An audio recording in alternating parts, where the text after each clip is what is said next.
podcast.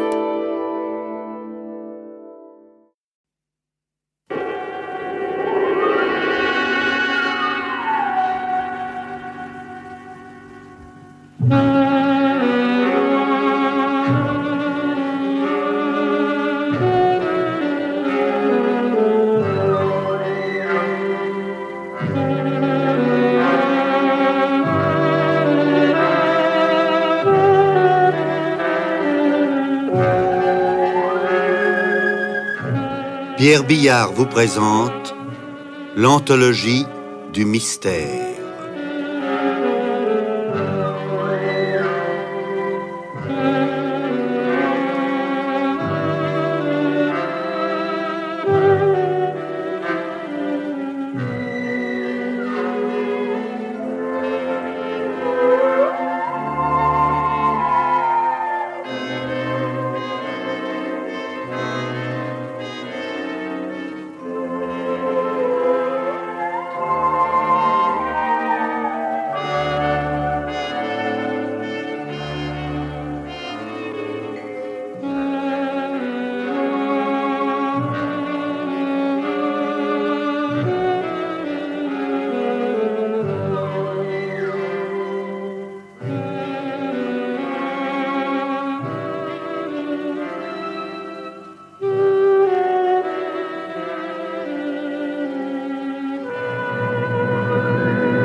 Le film radiophonique que je vous propose d'écouter aujourd'hui a été diffusé pour la première fois en mars 1964. Il a pour auteur Janine Rey-Lambert et pour titre « Conseil de famille ». C'est une pièce très forte qui illustre le vieux proverbe français qui recommande de laver son linge sale en famille. C'est une sorte de tribunal qui entend rendre sa propre justice.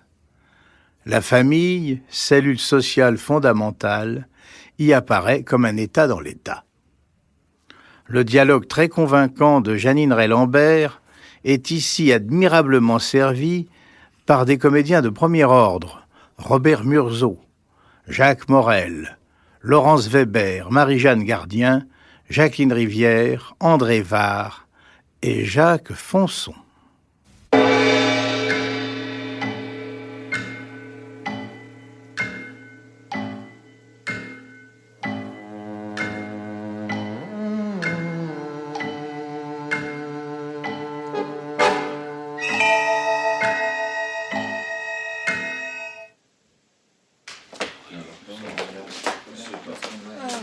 Hélène, asseyez-vous là si vous voulez. Sylvain, tiens près de ta femme. Toi, Marie, reste à côté de moi. Cette mise en scène est odieuse. Ça va, je te prie. Toi, Pascal... Ne vous inquiétez pas, mon oncle, je suis bien debout. Bon. Vous, tante Lucie, prenez dans le grand fauteuil. Merci bien. Oh, mon Dieu, mon Dieu. Calmez-vous. Vous êtes bien? Bon. Oh, Étienne, c'est affreux. On se souviendra de votre soirée de famille. Pascal, tais-toi. Bon, vous êtes prêts? Je vais chercher Philippe. Il attend dans la bibliothèque? Oui, dans la bibliothèque. J'y vais, mais naturellement, je vous recommande à tous la plus grande réserve. Après ce qu'il a fait.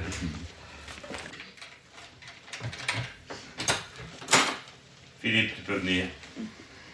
Mais n'aie pas peur, Étienne, je ne suis pas dangereux. Dis donc, il me semble que tu avais un peu fermé à clé la porte de la bibliothèque, non? Oui, peut-être machinalement. Peu importe. Oh. Un vrai conseil de famille, il me semble. Bonsoir, tante Lucie. Je regrette qu'on vous ait dérangé. Ah oui, mais à plus de 80 ans pour voir des choses pareilles, mon Dieu. Allons. Vous n'allez pas pleurer votre frère aujourd'hui plus que quand il est mort il y a 10 ans. J'en suis toute retournée, moi. Pensez qu'il a été assassiné.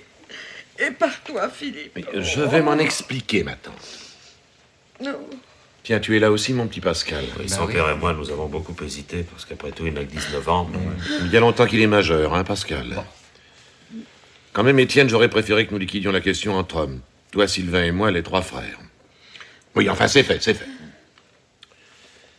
Alors, dites-le ce que vous avez à dire. On ne va pas traîner comme ça jusqu'à minuit. Bon, je crois qu'il est de mon devoir de prendre la parole au nom de la famille. Vous êtes tous d'accord, n'est-ce pas? Mais oui, Étienne, mais oui, fais ton devoir, va. Écoute, n'aggrave pas ton cas, Philippe, je t'en prie. Donc, les faits vous sont à peu près connus, mais résumons-les. Dans 2 mois, il y aura 10 ans que papa est mort. Or, hier, dans la soirée, tout à fait par hasard, j'ai trouvé une lettre. La lettre que 3 mois après sa mort, tu as écrite à ma femme, Philippe, alors qu'elle faisait sa cure à Vichy. Dans cette lettre, tu apprenais à Marie que c'est toi qui as tué papa. Marie, pourquoi n'as-tu pas brûlé ma lettre? Je l'avais exigée, tu m'avais promis. Mais je l'avais caché, Philippe. Si bien pourtant. Mais je vais te dire, moi, pourquoi ma femme a gardé ta lettre. C'est la seule lettre que j'ai jamais eue de toi, Philippe. Tu comprends?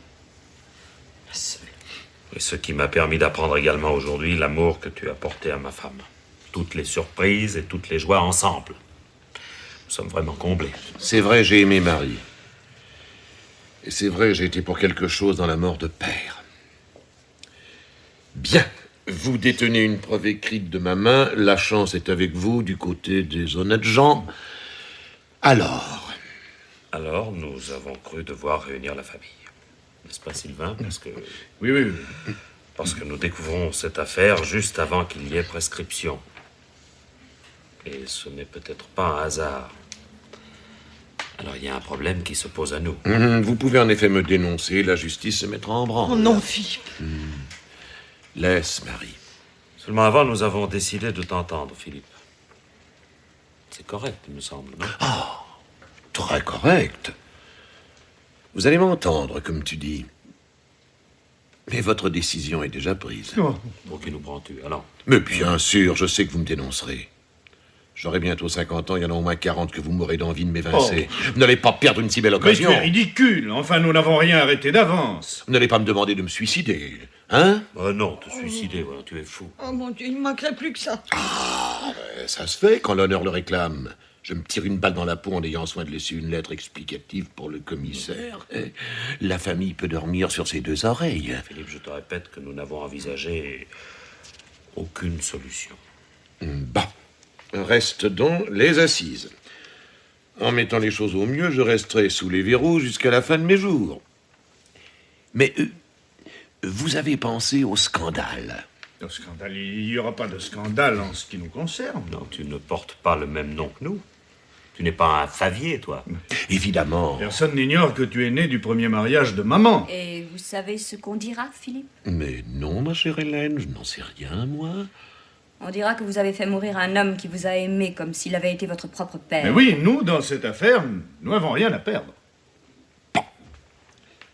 Alors, parlez, dépêchez-vous, dites ce que vous avez à dire, bon Dieu. Non, parce que c'est à toi de parler, de t'expliquer. Vous ne comprendrez pas. Ah oui, tu nous prends pour des imbéciles, sans doute. Non.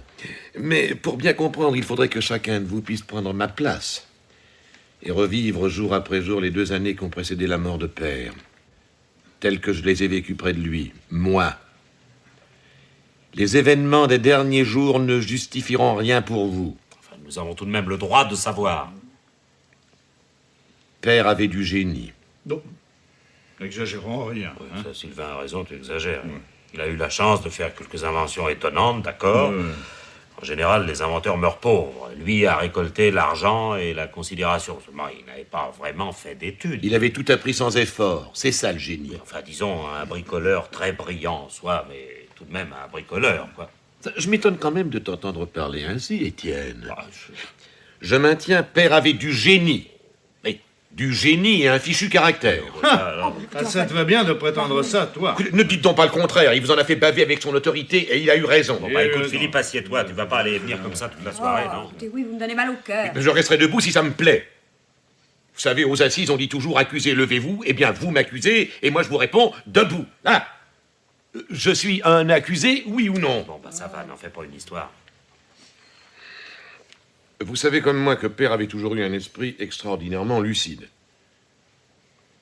2 ans avant sa mort, vers 58 ans à peu près, il s'est mis à perdre sa clairvoyance et son équilibre. La vieillesse commençait mal pour lui. Oui, ça arrive. comment dire, il sortait des rails, voilà. Ah oui, c'est un beau jeu maintenant de le faire passer pour fou. Hein. Mais fou, ça ne signifie rien. On ne peut pas dire qu'il était fou, non. Bien qu'il ait fait des choses insensées. Et compromis même ses propres intérêts, et aussi les vôtres. À vous qui viviez à ses crochets. Bah, s'il te plaît, mesure tes paroles. Hein. Bon, disons plutôt qu'il refusait de vous entretenir, à ne rien faire, toi et Sylvain. Bon, là n'est pas la question pour l'instant. Moi, j'étais malheureux. Oui, malheureux de voir décliner son intelligence et même son sens moral. Tu peux hausser les épaules, je répète, son sens moral. C'était navrant. Enfin, si réellement il convenait d'enfermer papa et de le soigner, que ne l'a-t-on dit? Nous l'aurions mis dans une bonne maison de santé. Et chaque dimanche, toute la famille serait allée lui rendre visite, avec une envie intolérable de voir cesser cette servitude. Oh non, pas du tout, quoi. Là aussi, nous aurions fait tout notre devoir. Vraiment? Je te vois, toi, Étienne, allant tous les 8 jours d'abord, puis ensuite tous les 15 jours seulement, porter à pair un sac de caramel et soupirant régulièrement à chaque retour. Il aurait mieux valu qu'il meure quand ça l'a pris il y a 10 ans. Jamais j'aurais pensé ça. Oh, tu l'aurais dit, Étienne. Souviens-toi du vieux Paul Germain, l'ami de grand-père, réduit à n'être plus qu'un tube digestif dans un fauteuil. Ah oui, tu l'as dit. Mieux vaudrait qu'il soit mort. Oui. Et tu l'aurais dit aussi pour père. Ah oui, mais alors je l'aurais dit par simple humanité. Et par commodité. Oh. Bref. J'assistais, moi, à ce commencement de dégringolade. Tant bien que mal, je redressais les situations compromises, sans rien ébruiter, pour vous éviter tous les soucis. À vous, oui, à vous. Comment? À vous et surtout à maman. Et alors, si je n'avais pas été là, je parais à droite, je parais à gauche, je me battais tout seul. Alors vous meniez votre petite vie facile. Vous n'étiez pas dans le coup. Tout cela est très joli. Mais nous aimerions avoir des précisions. Vous allez en avoir. Mais il faudra me croire sur parole, Hélène. Comme j'ai fait l'impossible pour que rien ne transpire de ces tristes choses, je n'ai pas une preuve à vous donner, pas un témoin. Ça, il est assez difficile de vous faire confiance maintenant. Oui, Hélène, j'aimerais mieux que vous vous taisiez. Vous n'ignorez pas que Père souffrait beaucoup de son obésité, qu'il exagérait d'ailleurs. Son idée fixe, c'était maigrir à tout prix. Toutes ces petites fioles de médicaments, je me rappelle. Oh mon Dieu, pauvre Julien. Il essayait tous les produits vantés par la publicité, tous les traitements. Eh oui, vous vous souvenez, tante Lucie. Enfin, au fond, il n'admettait pas de vieillir.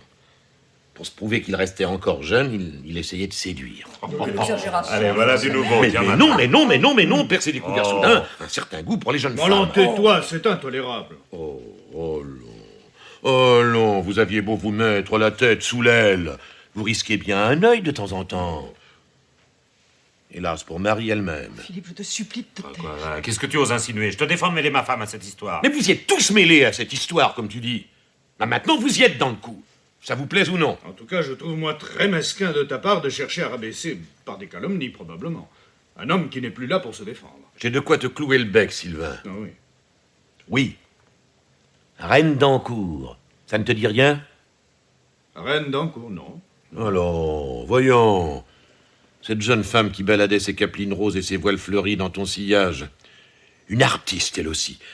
Dont on n'a jamais su si elle peignait comme toi, si elle chantait ou si elle dansait. Ah bah oui, la petite d'Ancourt, oui, j'avoue, j'avais oublié. Non, ça m'étonnerait. Nous y reviendrons. Père était prêt pour elle à toutes les folies.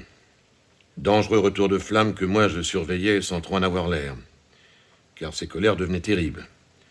La veille même de sa mort, il a envoyé à travers ce bureau de toutes ses forces un presse-papier en marbre qui est passé à ça de ma tempe. À ça, Étienne. Un peu de plus, il m'assommait. Mais vous allez voir qui plaidera la légitime défense. Non. Non, car ni la colère ni le presse-papier ne m'étaient destinés. Père se croyait des ennemis, des gens d'affaires qui refusaient de s'intéresser à sa dernière invention. Il s'imaginait les voir partout. Et c'est contre eux qu'il s'emportait. Et je vous le dis, il raisonnait à faux la plupart du temps. Ça va durer encore longtemps. Jusqu'à ce que j'ai fini, Sylvain. Vous vouliez des faits concrets? Eh bien, en voilà. Il a failli abandonner pour une bouchée de pain ses brevets à une espèce de truand qui voulait les exploiter. Mais il faisait des dépenses folles pour séduire les jeunes femmes. Enfin, des preuves. On voudrait des preuves. La vérité, ça. Un talon de chèque m'a révélé un jour par hasard une dépense énorme. Cadeau à Reine d'Ancourt. À qui il avait raconté d'autre part qu'il possédait un château, un yacht sur lequel il l'emmènerait en croisière. Et aussi qu'il recevra un de ces jours le prix Nobel. Ouais, rien que ça. C'est insensé. Insensé, je suis de ton avis. La petite mi-éblouie, mi-sceptique et pas folle, attendait de voir venir pour, comment dirais-je, payer de sa personne. Ben oui, mais nous nous égarons, là, hein. Si nous en venions au dernier jour, celui où papa est mort. Alors que s'est-il passé, exactement? D'abord que pour moi, ce jour arrivait après 2 ans de lutte. Souvenez-vous-en. Je n'avais rien prémédité. Je vous interdis de penser que j'ai pu agir avec préméditation. Alors vraiment, l'idée de la mort de papa ne t'était même jamais venue à l'esprit? Vaguement.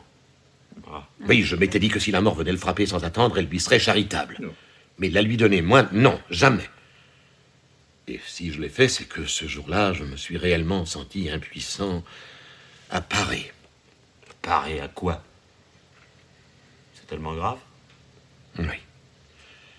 Père m'a annoncé que le lendemain matin, à la première heure, il serait chez son notaire pour établir un acte de donation. Donation, qu'est-ce que c'est que cette histoire? Une surprise pour Reine d'Ancourt. Ça en aurait été une aussi pour vous. Il lui faisait donation en assumant tous les frais, naturellement, de la maison d'où il gagne. Allons donc. Il nous en aurait parlé. Après, oui. La propriété toute meublée avec le parc et les dépendances. 30 millions au moins à l'époque. Oui, les 30 millions... Évidemment, c'était une grosse perte pour nous tous, mais la vie de papa valait autrement plus, non? Oui, le pire, ce n'était pas l'argent, mais cette maison construite par grand-père, la maison de vacances de notre enfance. Ah, mais nous y étions très attachés. Et puis c'était de la folie pour cette petite grue qui se moquait de lui. Ah oui, mais alors? Ça justifie un crime, ça? Ah, les arguments ne m'ont pas manqué, mais père s'entêtait, rien à faire, au contraire. Plus je discutais, plus il s'enfuirait dans sa décision. J'en pouvais plus. Et puis il y avait encore autre chose, de plus grave. Là, il s'agissait de sa réputation. Le lendemain également, tout le monde allait savoir qu'il perdait la tête. Quoi? Oui, et ce genre de nouvelles va vite à Paris. On allait s'apitoyer ouvertement et en faire des gorges chaudes par derrière. Qu'est-ce qu'il avait encore fait? Il avait fait copier par Marie à la machine, bien entendu. Tu t'en souviens, Marie, hein, son fameux brevet. Oui. En s'obstinant comme un enfant dans une erreur. Mais une erreur monumentale. Si peu que tu sois calé sur la question, Étienne, tu comprendras, je pense, et toi aussi, Sylvain. En somme, il décrivait avec une minutie prodigieuse et un luxe de calcul savant un mécanisme animé du mouvement perpétuel. Enfin, c'était de l'aberration. Il est démontré qu'une chose pareille est impossible. Si la chose s'ébruitait, sa réputation d'ingénieur était perdue. On saurait qu'il avait sombré dans le gâtisme. Là aussi, j'ai discuté, je vous prie de le croire. J'en avais les nerfs à bout, la partie était perdue d'avance. À la fin de l'après-midi, j'étais épuisé. Je n'étais pas descendu déjeuner avec vous autres, si vous vous rappelez, j'avais la fièvre. Ah oui, j'essayais d'imaginer des solutions. Tout d'un coup, une idée vague. L'idée que s'il arrivait un accident à Père dans la nuit, tout s'arrangerait. Alors tu as décidé, comme ça, à froid? Mais non. Vous le savez, Père prenait son médicament contre l'obésité en plusieurs fois dans la journée. Il l'avait préparé dans son verre, sur la cheminée, ici. Mais il ne l'avait pas bu tout de suite. Il s'apprêtait à téléphoner. Au notaire, justement. Et il m'a demandé de lui compter ses gouttes pendant qu'il donnait son coup de fil. Je lui ai dit qu'il l'avait déjà fait. Mais il a prétendu avoir seulement versé l'eau dans le verre, pas les gouttes. Alors je ne savais plus. Il s'est emporté. J'ai pris le flacon dans ma main. Le docteur Bernardin m'avait dit que ce médicament était d'un emploi très délicat parce que la dose efficace est toute proche de la dose toxique. C'est-à-dire? Que la marge de sécurité est très faible. Et même Bernardin m'avait recommandé de veiller à ce que, dans son désir de maigrir vite, Père ne force pas la dose. Je n'étais même pas certain, en tout cas, que si je l'augmentais, la mort surviendrait. Ah, mettez-vous un peu à ma place. La tentation, rien qu'un petit geste à faire. Oui, et tu l'as fait. Sans même me rendre compte vraiment. Les gouttes tombaient dans le verre, je les comptais. Et puis je ne les ai plus comptées. Et tu lui as tendu le verre. Tu as pu... Non. Je l'ai reposé sur la cheminée et je suis sorti sur le palier. Je me suis vu dans la glace. Je Je me suis fait peur. J'ai entendu le petit déclic du téléphone quand Père a raccroché. Là, je voulais crier, l'empêcher. Je suis revenu dans le bureau. Il buvait. Il a dit en faisant la grimace, si seulement toutes ces saletés que j'avale me faisaient du bien. Mais je n'ai pas perdu 1 kilo dans la dernière quinzaine.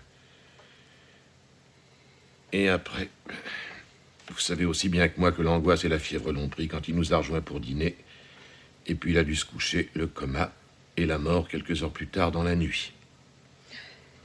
Si seulement tu avais dit à Bernardin de quel empoisonnement il s'agissait, il aurait pu le sauver, peut-être. Non, non, à ce moment-là, on n'avait rien de bien efficace pour lutter. Mais je me rappelle, j'étais tout gosse.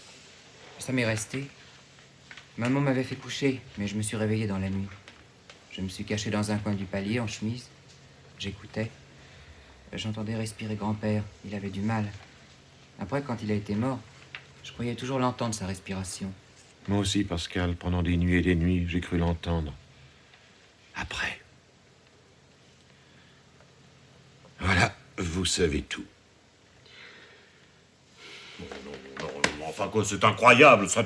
Tu nous feras jamais admettre une chose pareille. Tout ça pour une propriété de 30 millions, une erreur dans un brevet. Oh non, non, non, tu nous prends pour des enfants. Enfin, à ton avis, Hélène. Naturellement. Si encore Philippe s'était senti menacé, à la rigueur, on pourrait... Je sais pas moi, on pourrait comprendre. Oui.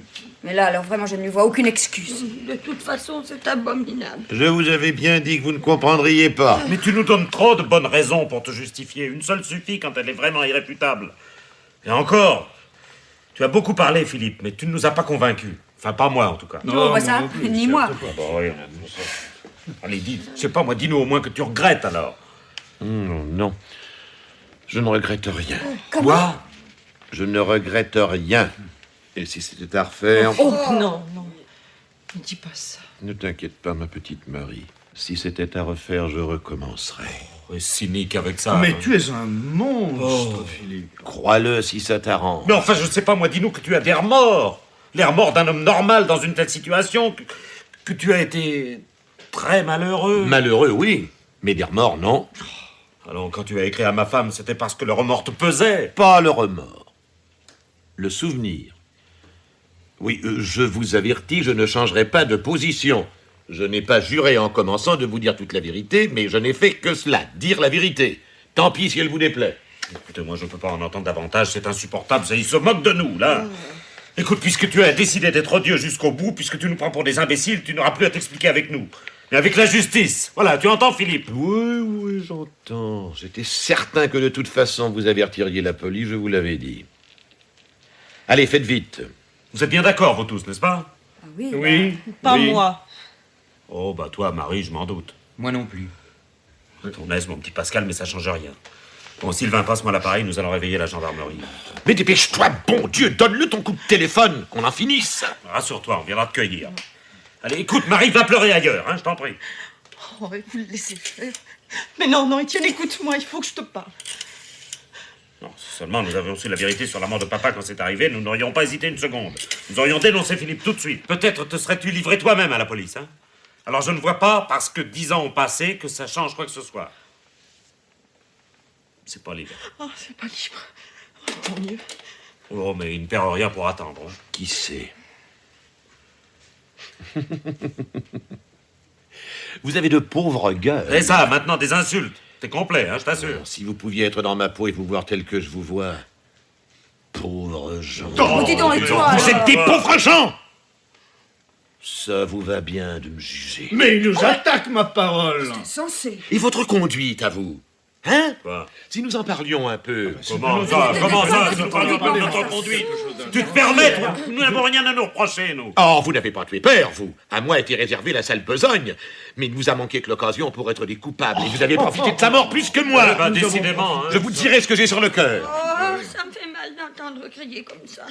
Vous me rendrez malade, mes enfants. J'en suis navré pour vous, tante Lucie. Étienne, toi et Sylvain, vous ne m'avez jamais aimé.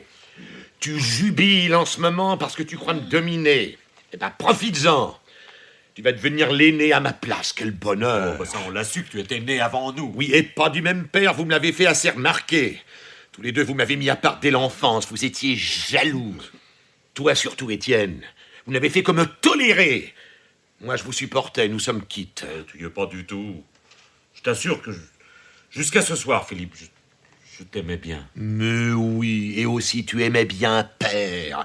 Mais tu lui en voulais de me faire confiance à moi plus qu'à vous deux. Ah, c'est que nous n'avions pas toutes les belles qualités de Philippe, nous, non. On nous a rabatté les oreilles. On nous les donnait en exemple. Sujet brillant, intelligent, très doué, oui, oui. Oui, tu vois. Tu reconnais toi-même avoir eu des raisons de te plaindre de Père. La vérité, c'est que tu piaffais en attendant de pouvoir disposer de ta part de fortune. Oh oui, je le répète. La mort de Père t'a profité. D'abord, tu as changé de voiture tout de suite, dans les 8 jours, sans avoir la décence d'attendre. Et puis, tu as pu monter ton cabinet d'affaires. Tu as apporté des capitaux, ceux de papa, et ton associé, lui, a apporté les compétences, le travail. Chacun apporte ce qu'il peut. Hein, comme tu t'es senti libre, enfin. Quoi? Qu'est-ce que tu dis? Oh, je dis rien. Je t'écoute, tu m'intéresses. Oui, et puis autre chose. L'événement survenait à point pour te soulager d'un poids très lourd. Qu'est-ce que tu vas encore inventer? Ton devoir, ce qui se fait, ce qui ne se fait pas. Tu as souvent ces mots à la bouche, Étienne. Mais peut-être que ta vie ne fait pas toujours bon ménage avec tes principes. Je comprends pas. Non, vraiment? Tu jouais en ce temps-là. Tu avais même joué gros jeu. Et perdu. Pris de court, tu as détourné une traite, il me semble. Détourné? Non, pas vraiment détourné. Si peu et si mal que tu aies suivi tes cours de droit quand tu étais étudiant, tu dois savoir que ça s'appelle un abus de confiance. Ça, alors, je me demande comment tu as pu savoir que... Par Père, qui était devenu pour toi le témoin gênant de ton indélicatesse. Et tu te demandais avec appréhension comment il allait sévir. Mais, décidément, à l'époque où il est mort, tu l'aimais de moins en moins, Étienne. Et pour comble, ta jalousie avait de quoi s'exercer. Alors, voilà autre chose, tiens, maintenant. J'étais jaloux. Oui, à cause de Marie. Quoi? Dire que tu l'aimais passionnément, non, tu n'as jamais aimé que toi. Mais tu as toujours eu très vif le sentiment de la propriété. Et tu n'ignorais pas que Père trouvait Marie très gentille, elle aussi. Je t'en prie. Oui, tu feignais de ne t'apercevoir de rien pour éviter d'avoir à réagir. Alors moi, j'aurais été capable d'une telle complaisance. Ben, tu me connais mal. Oui, je te connais bien. Rappelle-toi, un soir, à l'heure du dîner, nous sommes arrivés ensemble à la salle à manger, alors que Père et Marie s'y trouvaient déjà. On entendait leurs éclats de voix du hall. Tu n'étais pas plus sourd que moi, bon Dieu, ni aveugle. À notre entrée, tu as bien vu ta femme en colère. Tu as bien vu Père s'éloigner d'elle brusquement. Allons, ne nous raconte pas d'histoire, veux-tu? Vous l'entendez, hein? Tu as le toupet de me parler de cette façon à moi, un homme que tu as rendu ridicule. Tu n'as pas besoin de moi pour ça, Étienne. Chez toi, le ridicule est une maladie chronique et tu ne t'en rends pas compte. Oh, mon enfin, oui, j'ai aimé Marie. Oh, Philippe, je t'en prie, tais-toi. Il faut que ce soir tout soit dit, ma petite Marie. Ne crains rien, je suis encore là. C'est vrai, je l'ai aimée. Elle n'était encore que ta fiancée. Qu'est-ce que tu dis? Si tu m'avais laissé t'expliquer. Comment c'était... C'était avant... C'était pendant mon service militaire? Oui.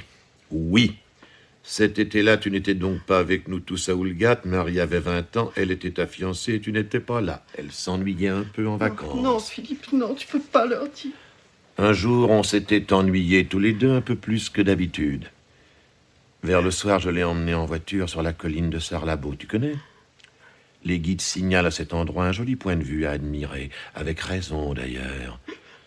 De là-haut, nous avons eu un coucher de soleil magnifique sur la mer. Fous pas mal de ton coucher de soleil.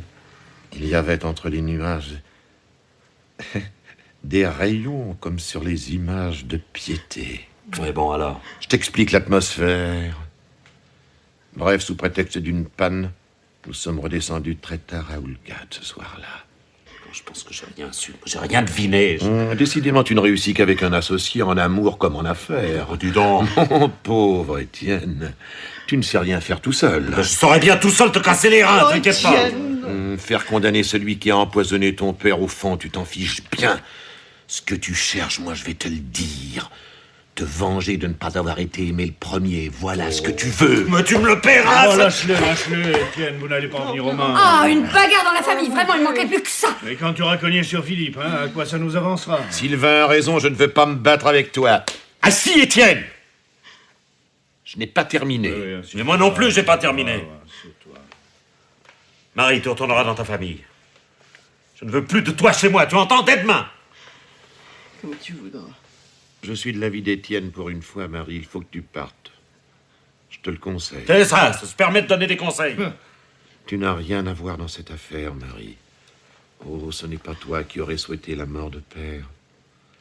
Non, sa conduite t'inquiétait, mais tu savais que je veillais, n'est-ce pas? Bien sûr, tu as dû te sentir un peu libéré par sa mort et tu as eu la vie plus large. Mais aux yeux de la petite Marie sentimentale, ce n'est pas ça qui compte. Hein? À tout, tu aurais préféré le bonheur. Et naturellement, la question ne se pose même pas. Alors il faut que tu t'en ailles bien loin de nous le chercher. Il va falloir vivre, Marie, il est temps.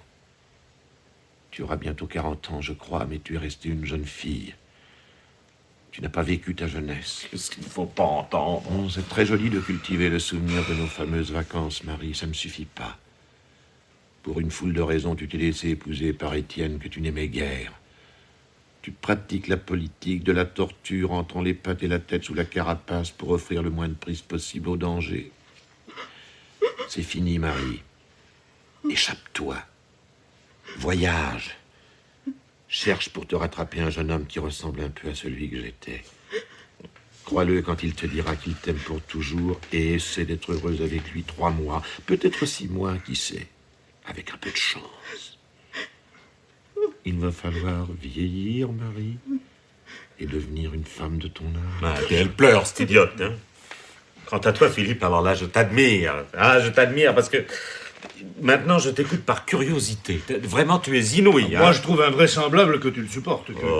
Comment dirais-je, enfin, que nous l'ayons laissé renverser les rôles, car enfin... Car enfin, tu aimerais bien changer de conversation, mon cher Sylvain. Pour le cas où il me prendrait fantaisie d'étaler ta vie. D'étaler ma vie. Ah, Et vraiment, d'étaler ma qu'est-ce vie. que c'est que la vie de Sylvain Favier? Toi aussi, tu as tiré avantage de la mort de père. Tiens, allez, c'est mon tour maintenant. Oui, à dater de cette disparition providentielle, tu as pu enfin jouer le rôle du peintre qui a du talent. Oui, en vérité, je crois bien que tu n'étais pas trop dupe de toi-même, mais tu te serais fait hacher menu plutôt que de convenir que tu es un raté. Papa m'humiliait, et qui m'est empêché de me réaliser, c'est vrai, oui. Mais ça m'empêchait pas de bien l'aimer. Tu te souviens quand il demandait avec une espèce d'affection bourrue « Où est donc passé mon incapable ?» On savait qu'il cherchait son petit dernier. De là à désirer à provoquer sa mort, non. Non, mais tout de suite après, tu t'es réalisé, comme tu dis. Ah, tu respirais. Enfin, tu t'es offert la panoplie du parfait petit grand peintre et tu t'es acheté un atelier. Eh ben oui, ça n'a rien de répréhensible, il me semble, non? Acheter un grand et bel atelier. Tu as pu t'organiser, payer le tam-tam, les expositions. Sans ça, pas un directeur de galerie ne se serait encombré de tes chefs-d'œuvre. Mon pauvre Sylvain, tu n'as aucun talent. Aucun. Mais ça, c'est toi qui le dis, tout le monde n'est pas de cet avis. Je vends, figure-toi, je vends. Et qu'est-ce que ça prouve? En matière de peinture, on vendrait de la crotte. Oui, Dieu me pardonne, je crois bien qu'on en a vendu. Alors, laisse-moi rire. Philippe, tu ne trouves pas que tu as assez ri comme ça? Non, laisse, Étienne, laisse. Philippe, pense de moi ce que tu veux, ça m'est égal, mais je te demande de te taire. Devant Pascal. Ton fils? Mais il sait parfaitement à quoi s'en tenir. Tu n'as à ses yeux ni autorité ni prestige. Pascal. Tu ne dis rien, Pascal? Non, papa. Rien. Et dis donc, Sylvain, il me semble que la mort de père t'a arrangé aussi sur un autre plan. Ah, vraiment? Je ne vois pas. Toi aussi, tu trouvais du charme aux capelines roses de Reine d'Ancourt. Tu souffrais de la concurrence, d'autant plus que la demoiselle avait les dents longues et que tu ne pouvais lui promettre le quart de ce que le père Favier lui offrait si libéralement. Comment? Sylvain, vraiment, il y a eu quelque chose entre cette femme Ne et toi? l'écoute pas, Hélène. Tu sais bien que les chiens mordent quand ils ont peur. Ah là, non, vous ne me faites pas peur. Bon, eh bien, je vous rappelle en tout cas qu'il s'agit uniquement de savoir si oui ou non nous devons prévenir la police. Ouais. Qu'on en finisse. Voilà la sagesse, Hélène. Mais moi, j'ai une proposition à faire. Parlez vite, ma chère belle-sœur, ça me passionne, vous savez. Enfin, une suggestion, tout au moins. Les choses se passent entre nous, n'est-ce pas, dans la plus stricte intimité. Par conséquent, tout le monde les ignore. En somme, rien ne nous oblige à livrer Philippe à la justice. Voilà une bonne parole. Nous pouvons simplement exiger, par exemple, qu'il quitte la France. Il ne manque pas de situation pour un homme de sa classe. Merci, Hélène, vous me comblez. Évidemment, il nous signerait un papier disant qu'il abandonne tous ses droits, tous ses avantages, évidemment. Évidemment, nous lui laisserions quand même une certaine somme, de quoi repartir dans la vie. Et il s'engagerait à ne jamais reparaître. Je vous remercie, Hélène, et je vous reconnais bien là. Vous cherchez toujours votre confort. Vous aimez bien dormir jusqu'à midi autant que possible. Et si le remords de m'avoir envoyé devant des juges risque de troubler votre sommeil, vous préférez mon exil, je comprends. De ma part de capitaux partagés entre tous, il tombera de jolies miettes dans vos poches, et vous y serez sensible car vous êtes ambitieuse. Ah bon. En somme, j'avais des raisons, peut-être, moi aussi, d'en vouloir à mon beau-père, non? Oh non, non, tout au plus gênait-il précisément vos ambitions à travers la médiocrité de votre mari. Merci. Vous avez profité de l'argent, c'est tout. Encore une fois, je vous remercie, Hélène. Vous venez de faire un effort en ma faveur. Mais non. Non, cet exil, loin de tout ce que j'aime, décidément, non. C'est une espèce de suicide. La réclusion criminelle à perpétuité, tu crois que ce sera plus gai? Et si je veux être jugé, moi? Quoi? Si je veux à ma suite vous traîner en justice, ça me regarde. J'espère que tu en as fini avec ton tour d'horizon, hein? Je trouve que vous faites bien des histoires. Pourquoi, en somme? Quant à toi, Pascal... Ah, alors c'est la fête à tout le monde. On a chacun son petit paquet. Mais pour ce qui est des mobiles possibles, là tu peux y aller, mon oncle. J'avais 9 ans à l'époque, alors tu penses? Même si grand-père m'avait raflé ma collection de petites autos, j'aurais pas mis des épingles dans son potage. Bien sûr.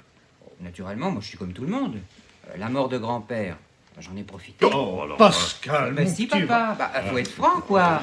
Par ricochet. J'ai eu une enfance et la vie plus facile.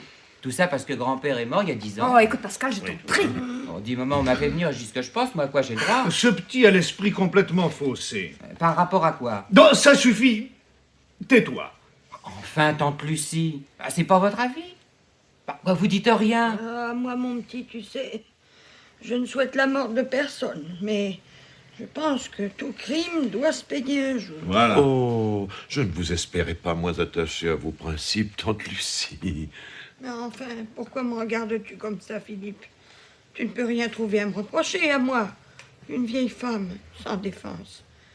Je défie quiconque de prouver que j'ai profité de la mort de mon pauvre Julien. Votre vie a été ratée à cause de votre pauvre Julien, tante Lucie, et vous ne le lui avez jamais pardonné.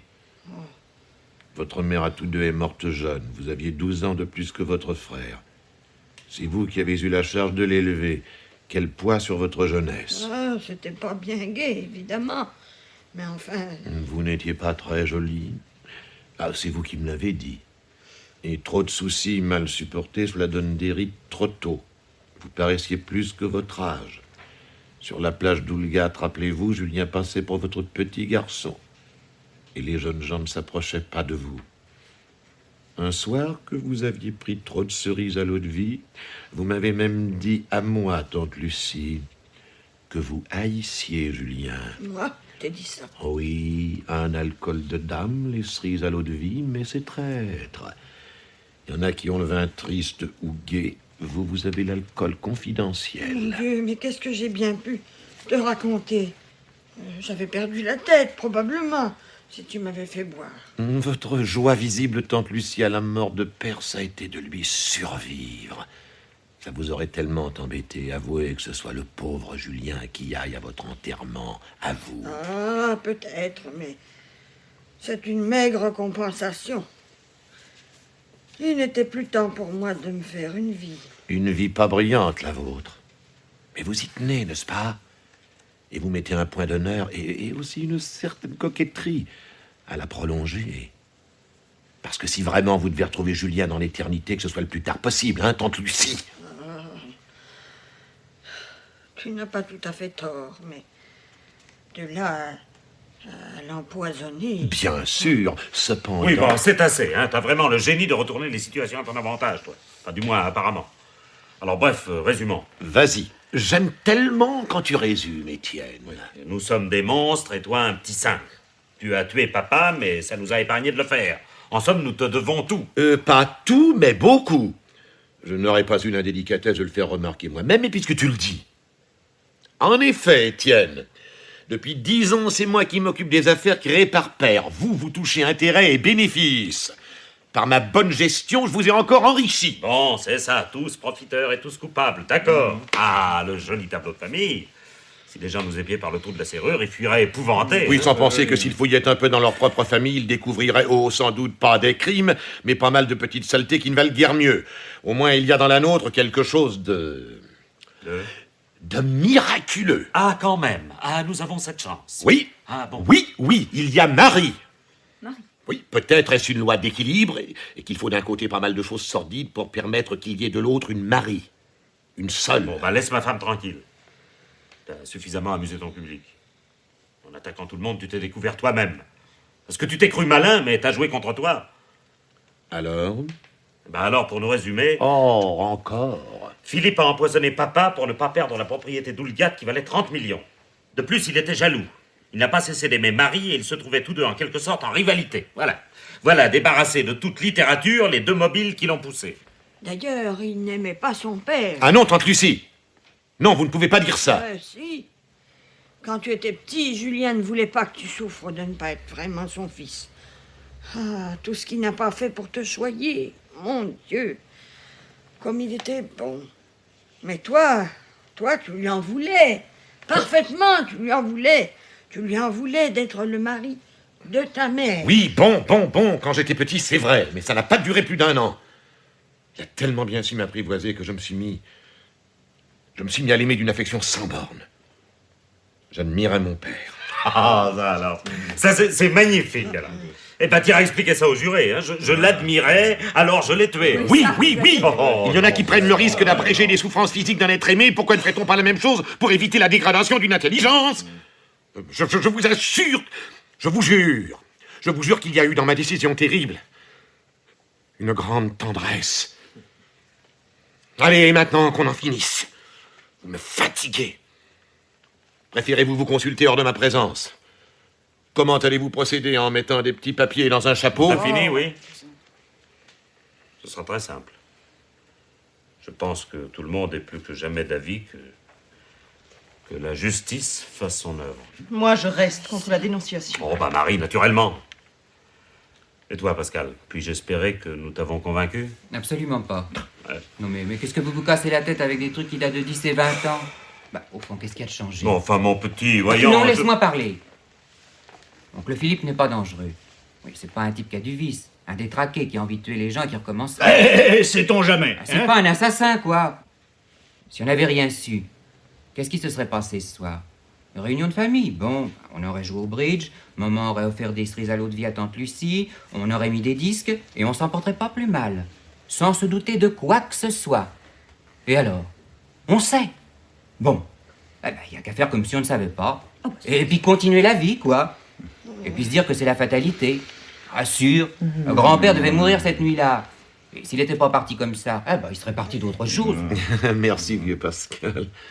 Je t'aime bien, toi, tu sais. Oh, je t'assure que si eux, ils te font arrêter, eh bien moi, hein, je dirais ce que je pense au juge. Ah oui, ça je leur dirais. Bon, ben, quoi qu'il en soit, Pascal est un enfant, c'est pas lui qui décide.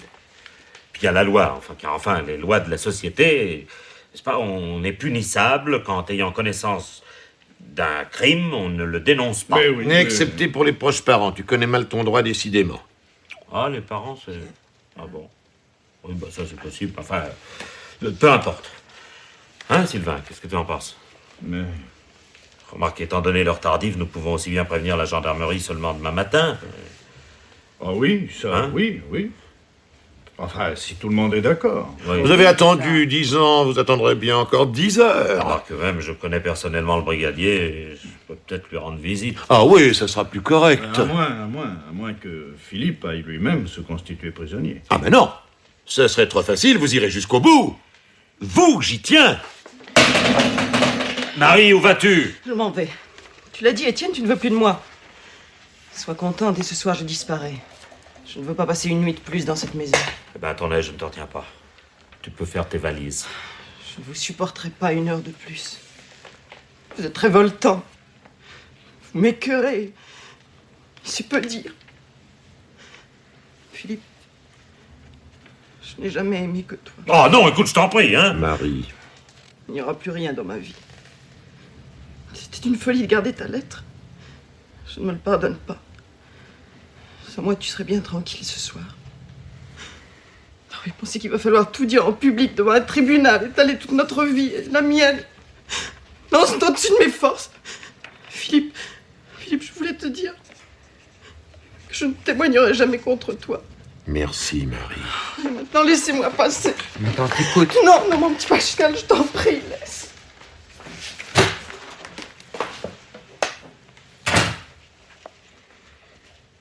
Oui.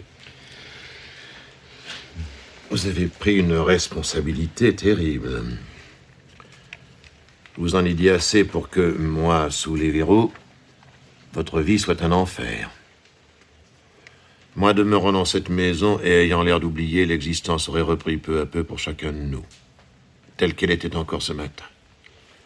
Et parce que j'aurais eu l'air d'oublier, vous auriez pu, vous, avoir l'air de ne pas vous souvenir. Je vous assure encore une fois, mon absence vous pèsera plus que ma présence. Vous ne pourrez plus vous regarder en face. Jamais. Ça, c'est sûr. Aussi, moi, je fais comme Marie, moi. Moi, je la quitte, la maison. Pascal, mon petit. Je la quitte, la famille, pour ne jamais la revoir. Je ne reverrai que toi, Philippe. Oh, moi, je ne sais plus. Mon Dieu, quel gâchis. Tout s'en mêle dans ma pauvre tête. Vous me rendrez donc folle. Alors, calmez-vous, tante Lucie, et puis examinons encore. Évidemment, pas d'un certain point de vue, si on considère que... Enfin, est-ce que vraiment nous avons le droit de nous taire? Se poser la question, c'est déjà en douter. En tout cas, il n'y a pas péril en la demeure. Rien ne nous empêche, si tu m'approuves, Sylvain, de reporter notre décision à demain matin, par exemple. Eh ben, peut-être, oui, si tu veux. La nuit porte conseil. Hélène, qu'est-ce que tu en penses, Hélène? Je vous ferai remarquer que j'ai été la première à vous proposer un arrangement. Alors si maintenant... Je sais plus où j'en suis, moi. C'est tellement grave. Mon Dieu. Ça y est, oncle Philippe. Ils hésitent. Tu tiens le bon bout. C'est pas sûr, mon petit. Mais oui. La balance penche. Je sens ça. Ils ne diront rien, tu verras. C'est pas possible de faire marche arrière maintenant. Oh, que je suis content. Et puis j'en connais une à qui ça va faire plaisir. Papa, je vais dire à Marie, hein. Je vais tout dire. Marie! Qu'est-ce qui s'est passé? Mon Dieu! Non, Je viens avec toi! Alors, du calme, quoi, du calme! Je vais voir, moi. Vous ne bougez pas. Non, Philippe, reste ici, toi. Attends-moi. Qu'est-ce qui s'est passé? Mon Dieu, elle a pu faire ça. Marie. Elle est peut-être pas morte, mon oncle. Oh, il faut que j'aille voir, laisse-moi passer, mon petit. Attends, elle a pu se rater. Ça m'étonnerait. Ou bien elle a tiré en l'air pour nous faire peur, quoi. Hein? Oh, je regrette, j'en ai trop dit. On ne devrait jamais se laisser aller à parler. Ce que tu as dit, c'était la vérité. Hein? Mais toutes les vérités ne sont pas bonnes à dire. Bon Dieu, si elle est morte, Pascal, je ne le supporterai pas. Ah, tant pis, j'y vais. Ah. Alors, Étienne. Mais parle, bon Dieu! Il n'y a plus rien à faire.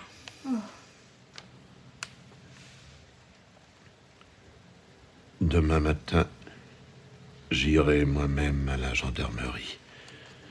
Me constituer prisonnier. Mais enfin, Ah non, pourquoi C'est c'est pas possible, alors voyons. La mort de père, pour moi, ce n'était pas un vrai crime. Mais la mort de Marie... Oh non, oncle Philippe, non, ne fais pas ça. Voyons, Philippe, tu vas pas... Maintenant, alors que nous étions en somme décidés... Oh, je t'en prie, Étienne, je t'en prie, je ferai ce que j'ai dit. Et même tout de suite, oui, sans attendre. Oh, mais enfin, pourquoi, Philippe? Je vais leur dire que je viens de tuer quelqu'un. Pascal, passe-moi le téléphone.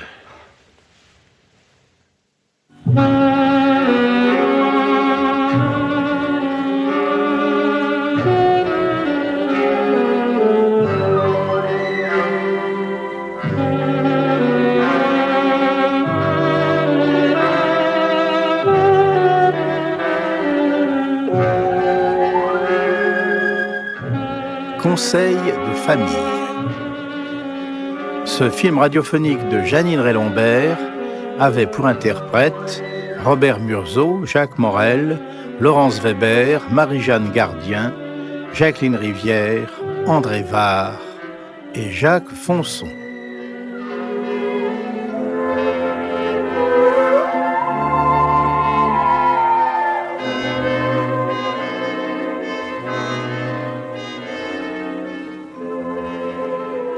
L'anthologie du mystère vous était présentée par Pierre Billard.